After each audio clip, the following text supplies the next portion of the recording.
With great power comes great responsibility. Hello everybody, ഞാൻ Jack vlogs.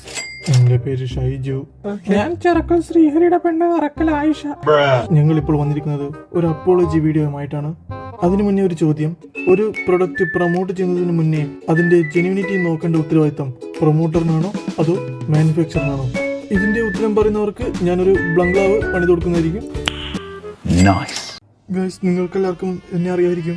ഞാൻ കഴിഞ്ഞ വീഡിയോയിൽ ഒരു ആപ്ലിക്കേഷൻ പ്രൊമോട്ട് ചെയ്തായിരുന്നു. അത് ഇത്രയും വലിയൊരു പൊല്ലപ്പൊന്നും ഞാൻ വിചാരിച്ചില്ല. ഇന്ത്യയിൽ ഇതേമാതിരിയുള്ള ആപ്പുകൾക്ക് റെഗുലേഷൻസ് ഒന്നും ഇല്ലാന്ന് ഞാൻ അറിഞ്ഞില്ല. അത് ഒരു ഗൂഗിൾ ചെയ്ത് നോക്കിയാൽ കിട്ടാവുന്ന ഒരു ഇൻഫർമേഷൻ ആയിരുന്നു. പക്ഷെ ഞാൻ നോക്കിയില്ല. നിങ്ങൾ കുറച്ചും കൂടെ റിസർച്ച് ചെയ്തെങ്കിൽ നിങ്ങൾ ഇതിൽ പൈസ ഇടില്ലായിരുന്നു. നിങ്ങൾ എന്നെ വിശ്വസിച്ചു. അതാണ് നിങ്ങൾക്ക് പറ്റിയ ഏറ്റവും വലിയ തെറ്റ്.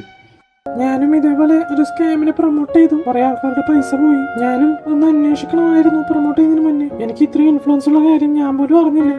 ഞാൻ ഡയറക്റ്റ് നിങ്ങളോട് തന്നെ പൈസക്ക് ചോദിച്ചാണ്. ഞാൻ കഴിഞ്ഞ വീഡിയോയിൽ ഒരു ബിനോം എന്ന് പറഞ്ഞ ട്രേഡിംഗ് ആപ്ലിക്കേഷൻ പ്രൊമോട്ട് ചെയ്തായിരുന്നു. അതിന് എനിക്ക് ഒരുപാട് പൈസ കിട്ടി. പക്ഷെ നിങ്ങളുടെ ഒരുപാട് പൈസ പോയി. ഇതേപോലുള്ള ആപ്പുകൾ ഗാംബ്ലിങ്ങിനെ പ്രൊമോട്ട് ചെയ്യുന്നു. അതൊരു അഡിക്ഷനായി മാറുന്നു.